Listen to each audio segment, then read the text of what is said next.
The economic battle between Canada and the United States has reached an unprecedented level, with Canada now threatening to cripple U.S. transit routes to Alaska.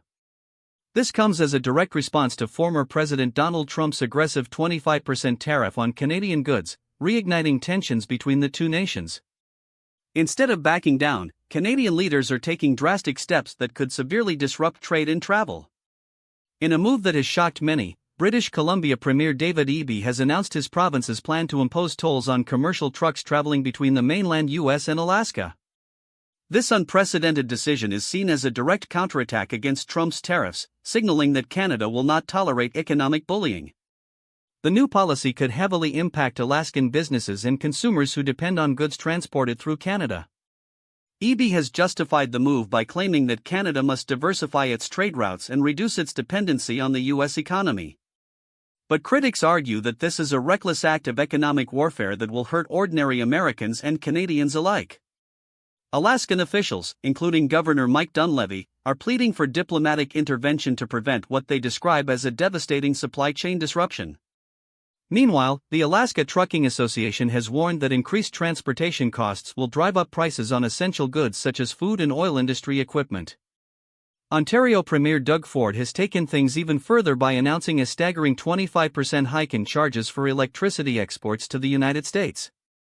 This move targets millions of American homes and businesses, particularly in states like Michigan, New York, and Minnesota. While Ford insists that this is a necessary countermeasure to protect Canadian industries, U.S. officials are outraged, calling it an economic attack on American consumers. Minnesota Governor Tim Walz has blasted Canada's retaliation, warning that these aggressive tactics could escalate into a full-blown trade war. Farmers in his state are especially concerned, fearing that Canada might take the next step and impose tariffs on essential products like potash fertilizer, which would cripple agricultural production in the Midwest. At the federal level, Prime Minister Justin Trudeau has refused to back down, doubling down on retaliatory measures against the United States. Even after Trump postponed some of his tariffs on Canadian imports, Trudeau's government has refused to lift the $30 billion in retaliatory tariffs it had already imposed.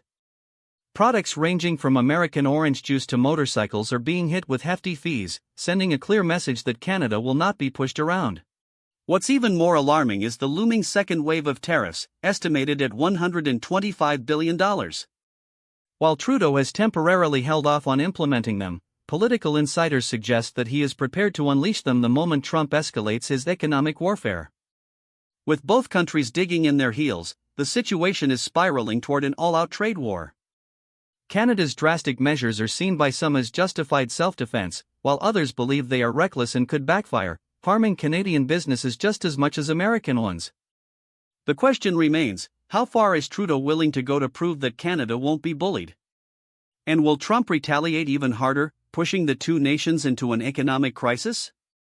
The world is watching, and the stakes have never been higher.